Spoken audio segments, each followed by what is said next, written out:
आज के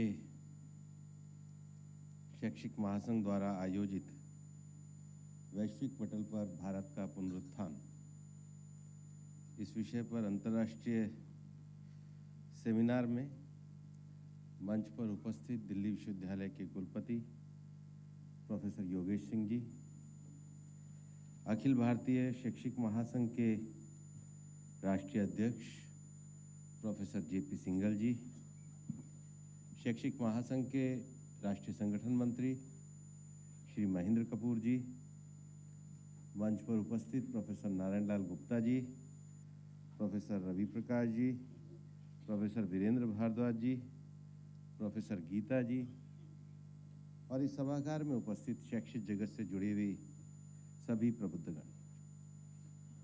सबसे पहले तो आप सभी का स्वागत है और कार्यक्रम भी ऐसे समय में कर रहे हैं जब कुछ ही समय पहले सभी लोगों ने सरस्वती पूजा का उत्सव मनाया।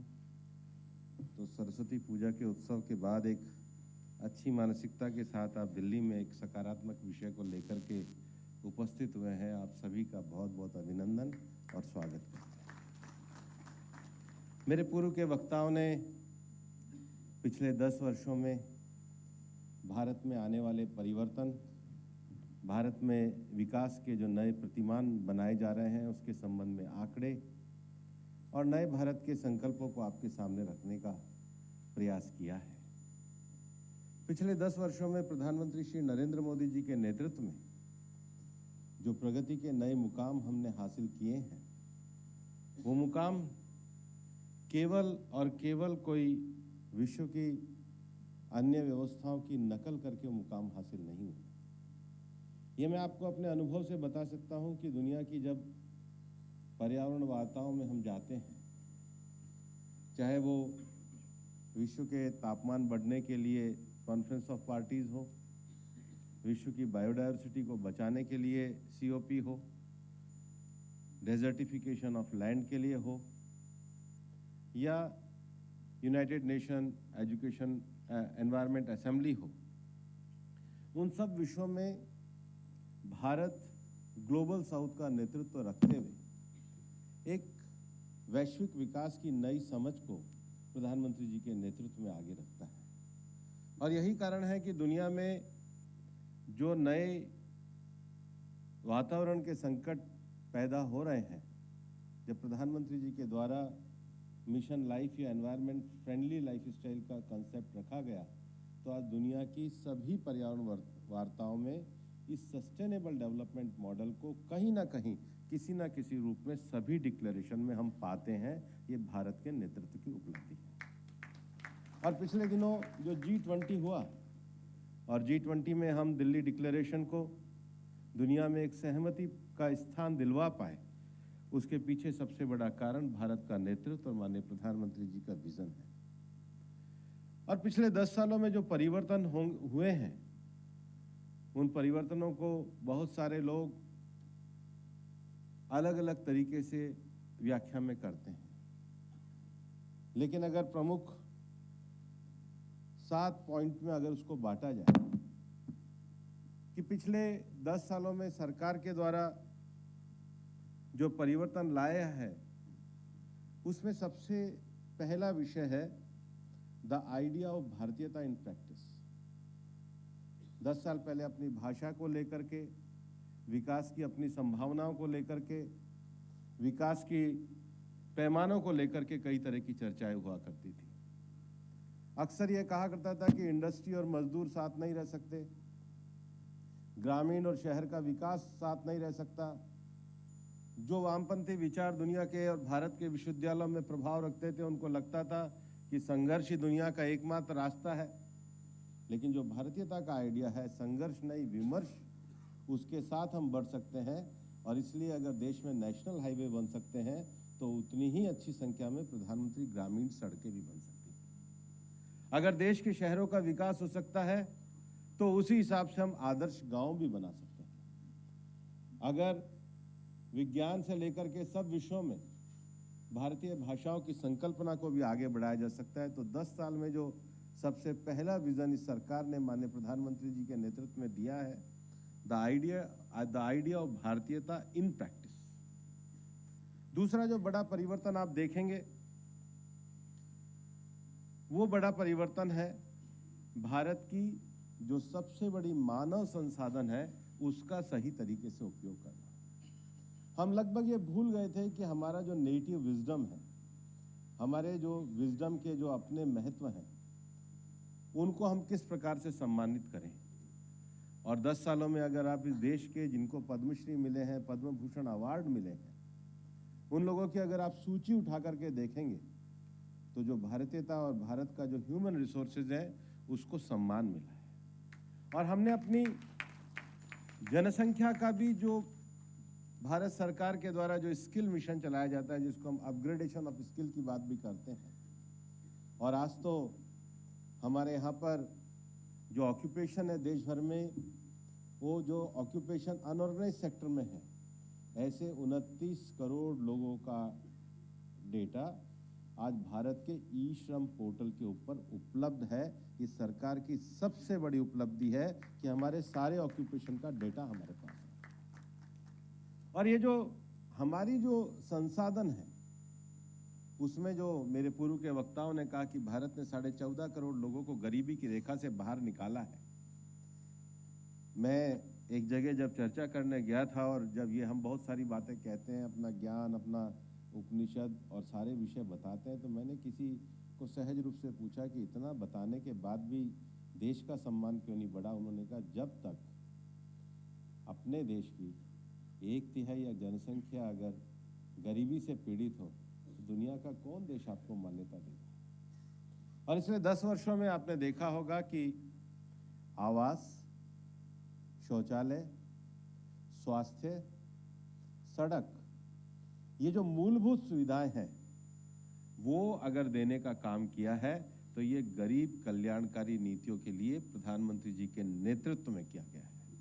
और सरकार में आने के बाद अगर पहला भाषण लोकसभा में प्रधानमंत्री जी का अगर आपने सुना होगा तो उन्होंने यही कहा था कि मेरी सरकार गरीबों के लिए समर्पित सरकार है, जिन्होंने इतने संकल्प के साथ काम किया है। यही कारण है कि आजादी के बाद 70 साल के बाद हम पिछले 10 साल में 14.5 करोड़ लोगों को गरीबी की रेखा से निकाल सके। और हमारी ह्यूमन कैपिटल का उपयोग केवल गरीबी से निकालने के लिए नहीं हुआ है, गरीबी के निकालने से लेकर चंद्रयान को उतारने तक सब जगह भारत की ह्यूमन कैपिटल का पर्याप्त उपयोग सरकार के द्वारा किया गया है। ये 10 साल में हमारी उपलब्धि है।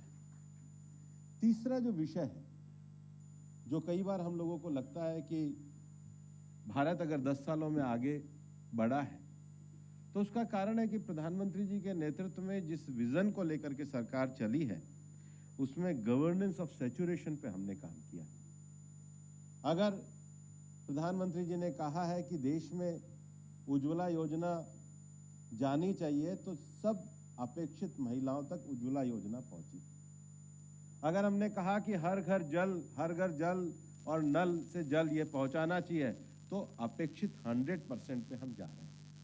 अगर हमने कहा कि सब गरीबों के खाते खुलने चाहिए तो 100% गरीबों के 50 करोड़ खाते खुले हैं। अगर प्रधानमंत्री जी ने कहा कि प्रधानमंत्री आवास योजना सबको मिलना ही चाहिए तो 100% हुआ। अगर स्वच्छता के पैमाने पे हमने कहा कि सब जगह शौचालय बनने चाहिए, सबको बनने चाहिए, तो आज हम सारे जिलों को ओडीएफ कर रहे हैं। तो जो योजनाएं हैं ये लंबे समय तक लटकने के लिए नहीं है। गवर्नेंस के इस मॉडल में जो सैचुरेशन है 100% प्राप्त करने का लक्ष्य है, उसको लेकर के सरकार चली। फिर जो सबसे बड़ा विषय है कि बहुत सारे सरकार के विषयों को हमने हमेशा सरकार की जकड़न में रखा। ईज ऑफ डूइंग और ईज ऑफ लिविंग के पैमाने को आगे बढ़ाने के लिए जो सबसे बड़ा काम सरकार ने किया है, the making of the peoples sector. लोगों के निजी निवेश को, लोगों के निजी ज्ञान को, लोगों के निजी संभावनाओं को आगे बढ़ाने के लिए सरकार ने ईज ऑफ लिविंग का माहौल को खड़ा किया। हम नए कोड लेकर के आए हैं, नए कानूनों में परिवर्तन लेकर के आए हैं। और पांचवा जो सबसे बड़ा विषय है, भारतीय वे ऑफ सस्टेनेबल डेवलपमेंट। मैंने अपने बातचीत के शुरू में आप लोगों को ये कहा था कि भारत ने एनवायरनमेंट फ्रेंडली लाइफस्टाइल की बात कही है। दुनिया में आज पर्यावरण की सबसे बड़ी चिंता की जाती है और जब जलवायु परिवर्तन को लेकर के पेरिस एग्रीमेंट हुआ तो पेरिस एग्रीमेंट में ये कहा गया कि दुनिया के सभी देश अपने अपने एनडीसीज हर साल सबमिट करेंगे, नेशनल डिटरमिन्ड कॉन्ट्रीब्यूशंस, ताकि हम ये मानते हैं कि दुनिया में कॉमन बट डिफरेंशिएटेड रिस्पॉन्सिबिलिटी, जिसको CBDR प्रिंसिपल को हम लोग विश्व की जो बहुपक्षीय वार्ताओं में लेकर के जाते हैं कि धरती के बढ़ते हुए जलवायु संकट में हम सबका कॉमन लक्ष्य होना चाहिए। लेकिन जलवायु परिवर्तन के इस संकट में सब देशों को अपने राष्ट्रीय लक्ष्यों को चिन्हित करना चाहिए और उस पर अमल करना चाहिए। यही कारण है कि हम ग्रीन हाउस गैस इन्वेंट्री को लेकर बायनियल रिपोर्ट दुनिया के सामने रखते हैं, पारदर्शिता के साथ उसकी समीक्षा की जाती है और अपने देश के एनडीसीज तय करते हैं। और भारत ने क्या सस्टेनेबल वे ऑफ डेवलपमेंट का रास्ता चुना है, उसको मैं इस भूमिका के परिप्रेक्ष्य में आपको बताना चाहता हूं कि 2015 में जब पेरिस एग्रीमेंट के बाद दुनिया के सभी देशों ने अपने नेशनल डिटरमिन्ड कंट्रीब्यूशन दिए तो भारत ने भी अपने 8 लक्ष्य दिए और हमने उसमें 3 लक्ष्य क्वांटिटेटिव दिए। उसमें पहला लक्ष्य था कि भारत अपने जो रिन्यूएबल एनर्जी की जो क्षमता है 40% रिन्यूएबल एनर्जी की क्षमता को 2030 में प्राप्त करेगा। प्रधानमंत्री जी के नेतृत्व में जो लक्ष्य हमने 2030 के लिए रखा था उसको 2021 में ही प्राप्त कर लिया। ये भारत की उपलब्धि है। दूसरा, हमने ये लक्ष्य तय किया कि जो कार्बन एमिशन होता है 2005 की तुलना में अगर हमारे देश का विकास होगा तो हम 40% उसको रिडक्शन करेंगे। और भारत ने भी जो 2030 का लक्ष्य दिया था इस दूसरे लक्ष्य को भी 2022 में ही प्राप्त कर लिया। और इसलिए दुनिया के हम उन G20 का भी वो एकमात्र देश भारत है जिसने अपने एनहेंस लक्ष्यों को 2030 के लिए दिया है। हमने अपने एनडीसीज को वापस से रिसबमिट किया है। तो दुनिया का जो सस्टेनेबल डेवलपमेंट का रास्ता जब हम दिखाते हैं तो प्रधानमंत्री जी के नेतृत्व में हमने दुनिया में बड़े एनवायरनमेंट एक्शन प्रोग्राम बनाए। भारत ने फ्रांस के साथ मिलकर इंटरनेशनल सोलर अलायंस बनाया जिसमें आज दुनिया के 137 देश हैं और गुड़गांव को हमने हेडक्वार्टर बनाया। हम जानते हैं पर्यावरण की आने वाली जो आपदाएं हैं उसके कारण जो डिजास्टर होता है, हमने CDRI जो है वो डिजास्टर रेजिलियंस इंफ्रास्ट्रक्चर इसकी स्थापना करी, वो भी एक बड़ा कोलिशन है। हम जानते हैं कि ग्रीन हाउस गैसेस के एमिशन को लेकर के दुनिया के इंडस्ट्रियल सेक्टर गवर्नमेंट को आगे आना चाहिए। स्वीडन के साथ मिलकर भारत ने leadership for industrial transition lead IT करके कोलिशन ग्रुप बनाया। दुनिया की बायोडायवर्सिटी को बचाने के लिए प्रधानमंत्री जी के नेतृत्व में बिग कैट अलायंस बनाया गया। उसके साथ ही साथ जब G20 हुआ था तो ग्लोबल अल्टरनेटिव फ्यूल्स के लिए भारत ने एक नया अलायंस बनाया। ये जो नए क्लाइमेट एक्शन प्रोग्राम है ये इस बात को दर्शाते हैं कि सस्टेनेबल डेवलपमेंट में प्रधानमंत्री जी के नेतृत्व में ना केवल हम ग्लोबल साउथ की आवाज बन रहे हैं बल्कि दुनिया में नए वैकल्पिक विकास को आगे बढ़ाने के लिए भारत चल रहा है। फिर सबसे बड़ी बात है पूरे देश के अंदर, अभी जब मेरे पूर्व से वक्ता कुछ उदाहरण दे रहे थे और कोविड से लेकर बाकी विषयों के उदाहरण दे रहे थे तो हमारे देश की जो ताकत है, हमारी जो सामूहिकता की ताकत है उसके अंदर संकल्प बढ़ाने का काम किया है। और सातवां जो बहुत लोगों को पसंद नहीं आ रहा है जांच के कारण, लेकिन भारत ने प्रधानमंत्री जी के नेतृत्व में करप्शन को जड़ से उखाड़ने का संकल्प लिया है और उसके लिए जो उचित कार्रवाई है वो करने का काम हम कर रहे हैं। और इसलिए अगर 10 साल में वैश्विक पटल में हम आगे बढ़े हैं तो हमने गरीबी की रेखा से लोगों को तो निकाला है ही, आज दुनिया की चौथी सबसे बड़ी अर्थव्यवस्था बने हैं। पिछले एक दशक में हमारे देश में कृषि उत्पादन में जहां रिकॉर्ड वृद्धि हुई है वहीं आधारभूत ढांचे को भी हमने विश्व स्तरीय बनाया है। मिशन चंद्रयान और मिशन आदित्य जैसे मिशन को तो पूरा किया ही है। अनुच्छेद 370 को समाप्त करते हुए G20 की अध्यक्षता करते हुए भारत ने अपने नेतृत्व का परिचय पूरी दुनिया के साथ कराया है। हम जानते हैं कि लंबे समय से इस देश में जो एक कानून अंग्रेजों के जमाने से बने हुए थे उनको पूरा करने का काम किया और आज तो समाचार पत्रों की हेडलाइन है कि अब भारत में से अंग्रेजों के बनाए हुए जो क्रिमिनल लॉ है वो समाप्त होके 1 जुलाई से स्वतंत्र भारत के आपराधिक कानून अब इस देश में पूरी तरीके से लागू होंगे।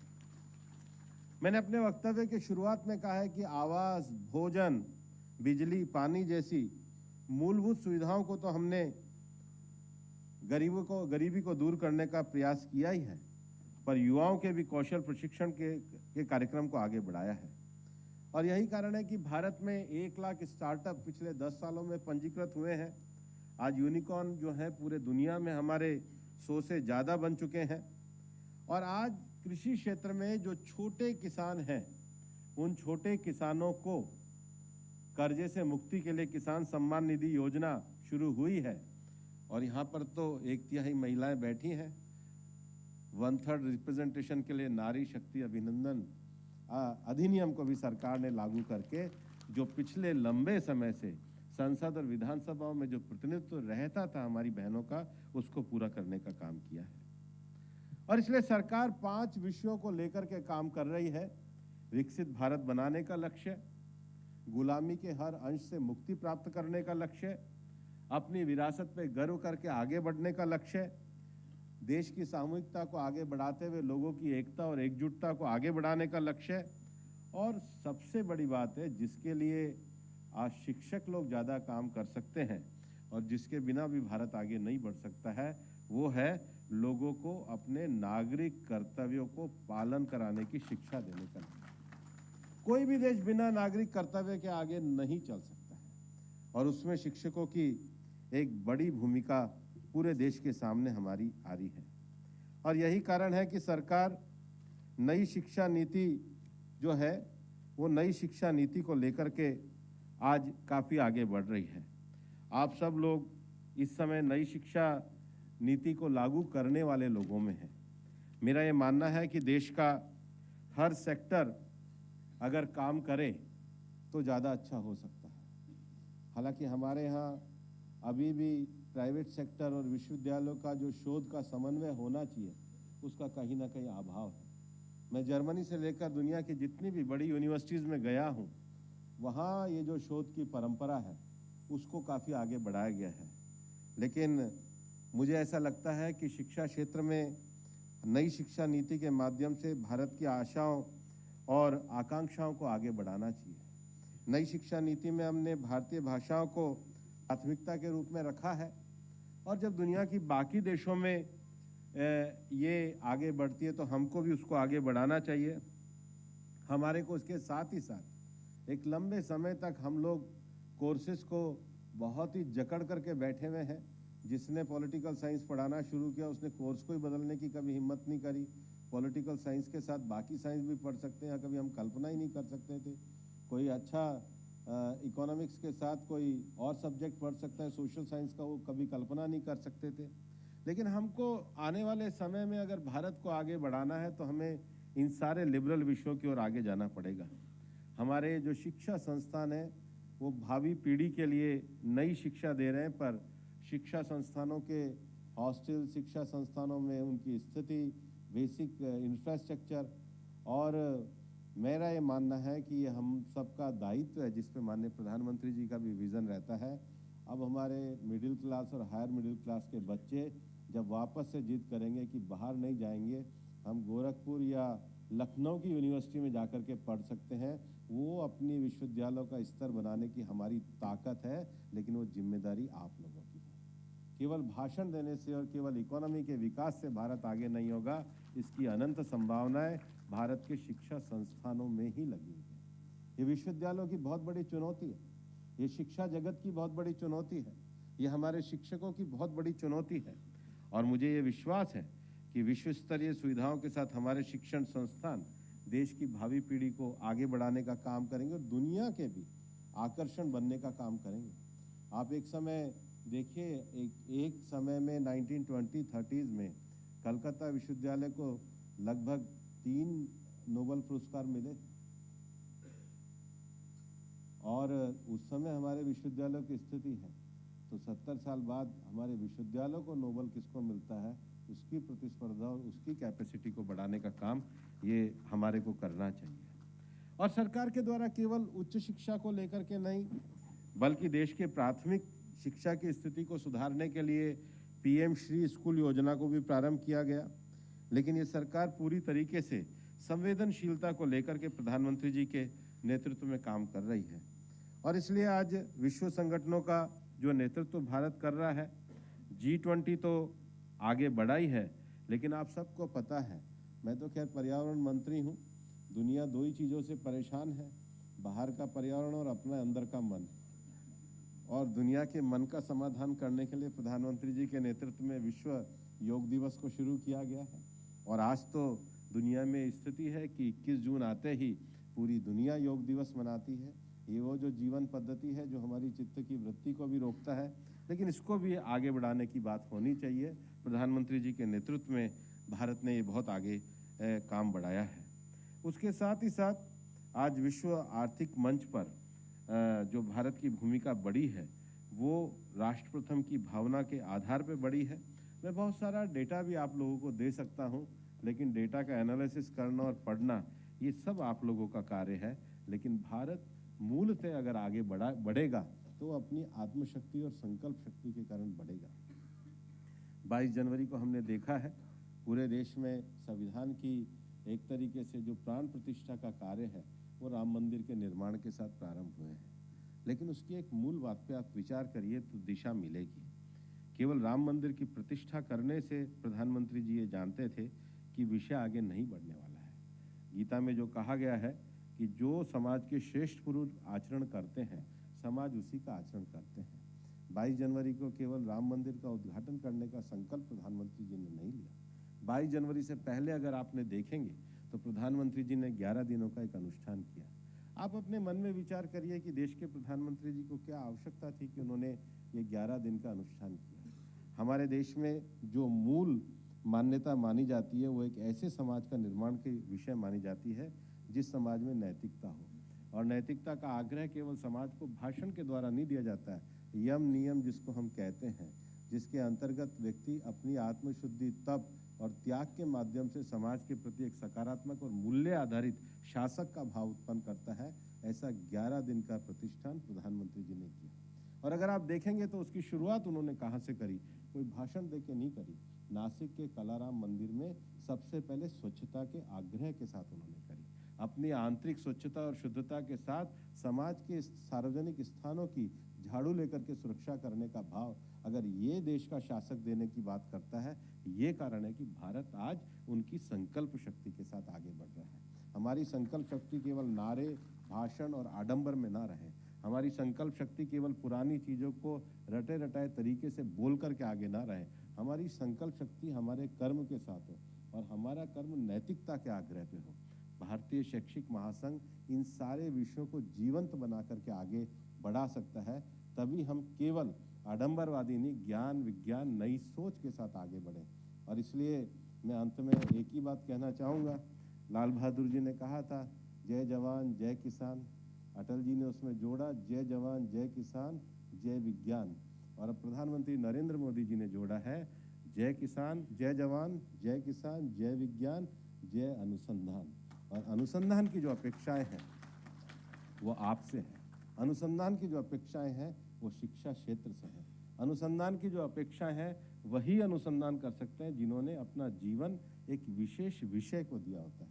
अनुसंधान के लिए तप चाहिए होता है, अनुसंधान के लिए एकाग्रता चाहिए होती है, अनुसंधान के लिए चरित्र चाहिए होता है, अनुसंधान के प्रति, शिक्षा के प्रति पूर्ण समर्पण का भाव चाहिए होता है। उसको अगर हम अपने विश्वविद्यालय में खड़ा करेंगे तब हम विकसित पटल पर बढ़ते हुए भारत में अपना भी योगदान दे पाएंगे। आप सभी को आने वाले 2 दिन की कॉन्फ्रेंस की मेरी तरफ से शुभकामनाएं। आपका संगठन जिस सकारात्मकता के साथ काम कर रहा है, मैं लगातार महेंद्र जी से मिलता रहता हूँ, अभी से नहीं, महेंद्र जी से तो मैं 25 साल से मिलता रहता हूँ, लेकिन जिस नेतृत्व के साथ, जिस धैर्य के साथ, जिस अच्छे भाव के साथ आप लोग कार्य कर रहे हैं, आपका यह कार्य एक विकसित भारत के लिए संकल्प से सिद्धि का मार्ग प्रशस्त करेगा। बहुत बहुत धन्यवाद। जय हिंद, जय भारत।